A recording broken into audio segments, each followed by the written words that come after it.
I never planned to start a war with my HOA.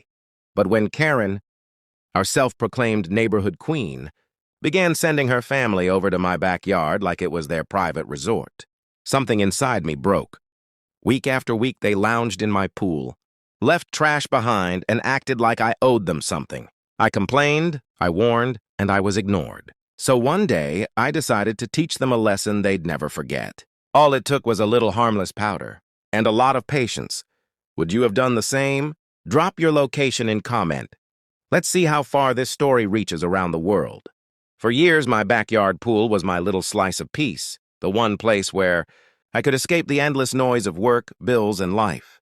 I'd saved for years to buy this home, a cozy property tucked inside a so-called well-managed HOA community, the kind of neighborhood where lawns were perfectly trimmed, mailboxes matched, and every fence had to be exactly 6 feet high. On paper, it sounded like a dream. In reality, it was a stage for power trips and petty drama. When I moved in, everything seemed fine. My neighbors waved. People smiled, and the HOA board sent me a welcome packet filled with community guidelines that read more like commandments. I didn't think much of it at first. I just wanted peace. I worked long hours, and my weekends by the pool became sacred. I'd float under the sun, listening to music, feeling proud of what I'd built for myself. Then came Karen. Not her real name, of course, but if you've ever dealt with an HOA, you know exactly the type. She was the president, the self-appointed guardian of our neighborhood's standards. Mid-50s, always wearing sunglasses even indoors, and never seen without a clipboard in hand. The kind of woman who smiled with her mouth but never with her eyes. At first, she was friendly enough. She'd wave from her porch, make small talk about the importance of property, upkeep, and drop subtle hints about how my landscaping could better align with community aesthetics. I brushed it off.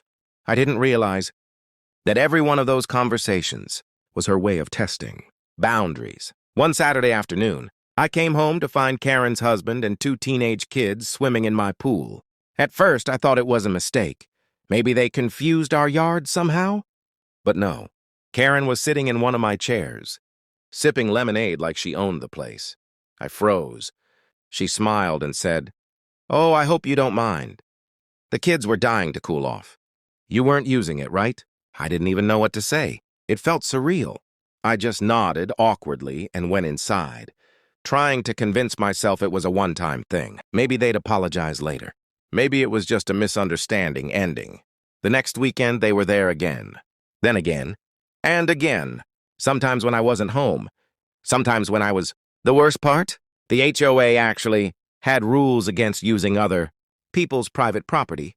Rules she had written. Yet when I mentioned it to her, she laughed and said, "We're all neighbors here, right? No need to get territorial." I started noticing little things after that. My gate was left open. My pool toys are missing. My deck chairs moved. It wasn't just disrespect anymore, it was entitlement. But every time I thought about confronting her, I remembered her position. She ran the HOA. She had power. All it would take was one petty complaint to make my life miserable. A citation for improper paint, color, a fine for unauthorized landscaping, or worse, threats about community compliance. So I stayed quiet for a while, Lee. But with every splash I heard from my window, with every laugh echoing from my backyard that wasn't mine, something in me started to boil. This wasn't about a pool anymore. It was about control, and Karen loved control more than anything, and that's when I realized if I wanted peace in my own home again, I couldn't rely on HOA rules or polite conversations. I'd have to play by her rules, and maybe bend a few of my own. It started small, the kind of petty irritation that you try to brush off. But when it happens again and again, it eats away at you. Every weekend, the sound of splashing, water, and laughter from my own backyard reminded me that I'd lost control of my home. At first, I tried being polite. I left a note on their door, kindly asking them not to use my pool without permission. It was signed respectfully with no hostility.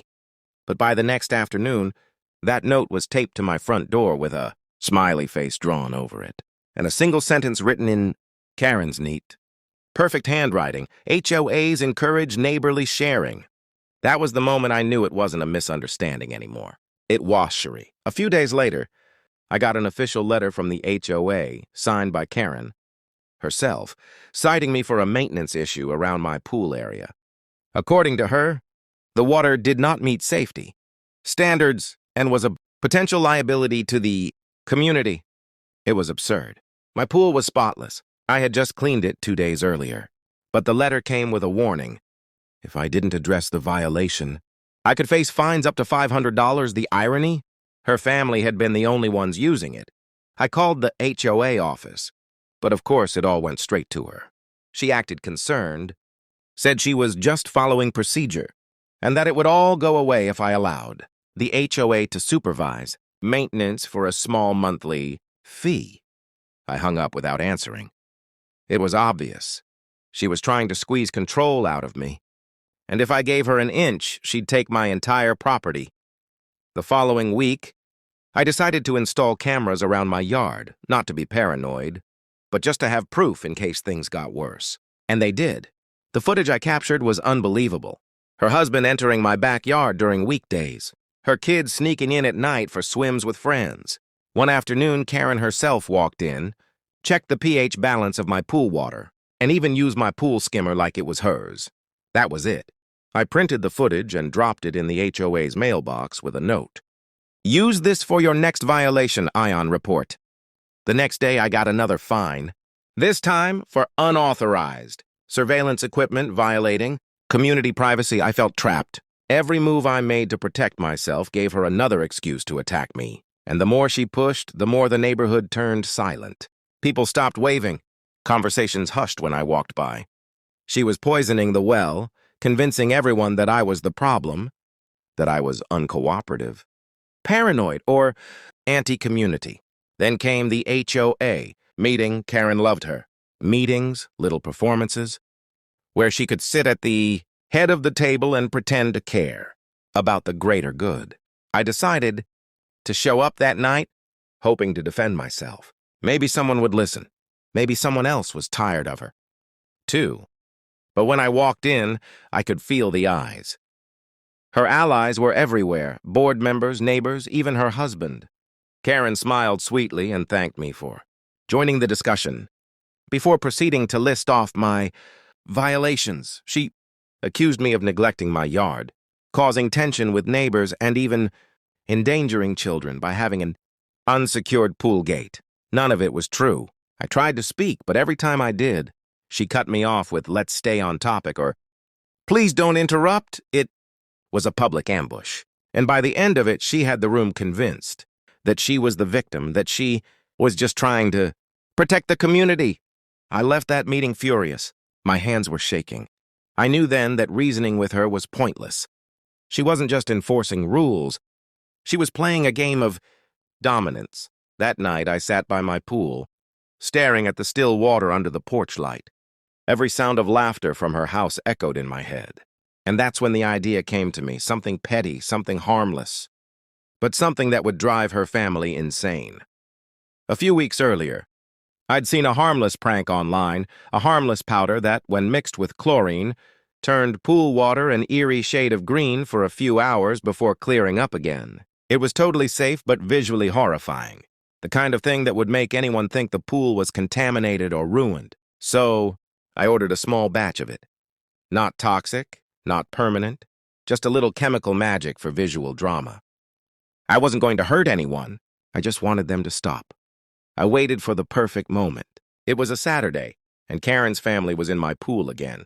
I sprinkled the harmless powder, and within minutes, the water turned an eerie green. Screams and panic followed as they scrambled out, convinced something terrible had happened. I stayed silent, watching the chaos unfold, and finally, they left, wet, confused, and humiliated. A few days later, at the HOA emergency meeting, I played the security footage. Karen's family caught trespassing in my pool, then reacting to the green water. The room went silent. Karen tried to deflect, but the evidence was undeniable. The board saw everything, her lies, her abuse of power, her hypocrisy. Karen was removed as HOA president, her previous fines against me voided, and her family officially warned for trespassing. The neighborhood relaxed. Neighbors greeted me again. Karen kept a low profile, and eventually her house went on the market. The queen of the neighborhood had abdicated. I stood by my pool at sunset, water clear and still, reflecting the sky. I thought about boundaries, standing my ground, and finally reclaiming peace. Karen's last letter. "You didn't have to humiliate me," went straight to the trash. Peace isn't given. It's earned, protected, sometimes even with a sprinkle of powder.